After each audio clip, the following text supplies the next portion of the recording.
বিসমিল্লাহির রহমানির রহিম। আসসালামু আলাইকুম। সকল লেয়ার মুরগির খামারি ভাইদের জন্য আজকে একটি নতুন প্রতিবেদন নিয়ে আসলাম।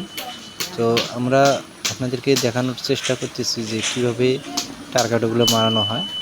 টার্গেটটা মারার জায়গাগুলোতে একটি ড্রিল মেশিন দিয়ে ফুটা করে নিয়ে এরপরে টার্গেটগুলো মারানো হয় যেন ফেটে না যায়। সেই কারণে অনেক ভাই প্রশ্ন করে থাকেন যে ভাই বাঁশের টারকাটা মারলে যে ফেটে যায় সেটা কি করানো আছে। তো আসলে আমরা ডিল দিয়ে ফুটা করলে টারকাটাগুলো মাল ফেটে যাবে না, বাঁশের বাতা যেটা করানো হয় ওটা ফেটে যায় না, এই জন্যে লাস্টিং ভালো হয়, টেকসই বেশি দিন দেয় আর কি। তো আমাদের নাম্বার আমরা স্ক্রিনে লিখে দেব, আপনারা চাইলেই যোগাযোগ করতে পারবেন এবং আমাদের ইনবক্সে চেক করলে নাম্বার পাবেন এবং আমাদের যে ঠিকানা আমরা সব ঠিকানা আপনারা ওখানে পাবেন। এই ছিল আজকের মতো ভিডিও। পরবর্তী ভিডিওতে আবার দেখা হবে। আসসালামু আলাইকুম।